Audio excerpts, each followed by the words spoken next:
एक बार मुनियों में परस्पर इस विषय पे बड़ा विवाद हुआ कि किस समय थोड़ा सा भी पुण्य अत्यधिक फलदायक होता है तथा कौन उसका सुविधापूर्वक अनुष्ठान कर सकता है। अंत में इस संदेह के निवारण के लिए महामुनि व्यास जी के पास गए। उस समय देववसात वे गंगा जी में स्नान कर रहे थे। ज्यों ही ऋषिगण वहां पहुँचे, व्यास जी डुबकी लगाकर ऊपर उठे और ऋषियों को सुनाकर जोर से बोले, कलयुग ही श्रेष्ठ है, कलयुग ही श्रेष्ठ है। यह कहकर वे पुनः जलमग्न हो गए। थोड़ी देर बाद जब वे जल से पुनः बाहर निकले तब शूद्र ही धन्य है, शूद्र ही धन्य है, यूँ कहकर फिर डुबकी लगा ली। इस बार जब वह जल से बाहर आए तब स्त्रियां ही धन्य हैं, स्त्रियां ही धन्य हैं, उनसे अधिक धन्य कौन है। यह वाक्य बोल गए और नियमानुसार ध्यान आदि नित्य कर्म में लग गए। उसके बाद जब वे ध्यान आदि से निवृत्त हुए तब वे मुनिजन उनके पास आए।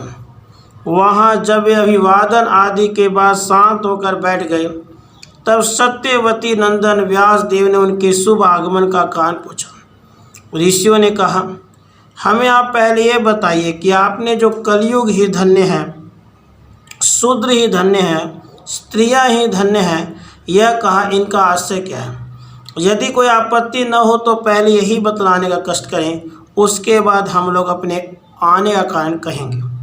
व्यास देव जी बोले, ऋषियों, जो फल सतयुग में 10 वर्ष तक ब्रह्मचर्य और धर्माचरण करने से प्राप्त होता था, वही त्रेता युग में 1 वर्ष, द्वापर में 1 मास तथा कलयुग में 1 दिन में प्राप्त होता है। इसी कारण मैंने कलयुग को श्रेष्ठ कहा है। जो फल सतयुग में योग, त्रेता में यज्ञ, द्वापर में पूजा करने से प्राप्त होता है, वही फल कलयुग में केशव का नाम कीर्तन करने मात्र से मिल जाता है।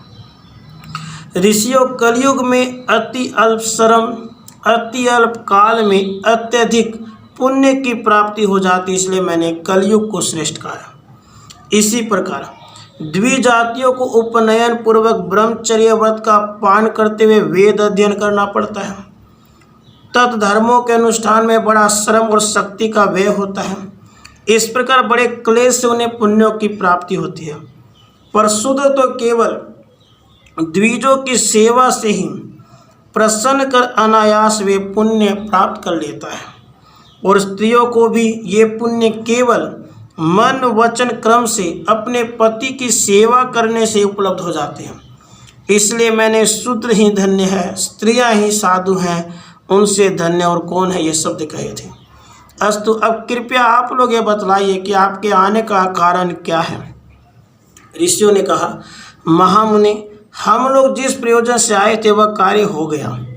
हम लोगों में यही बात छिड़ गया था कि अल्प काल में कब और अधिक पुण्य अर्जित किया जा सकता है तथा उसे कौन संपादित कर सकता है, वह आपके स्पष्टीकरण से समाप्त तथा निर्णीत हो चुका है।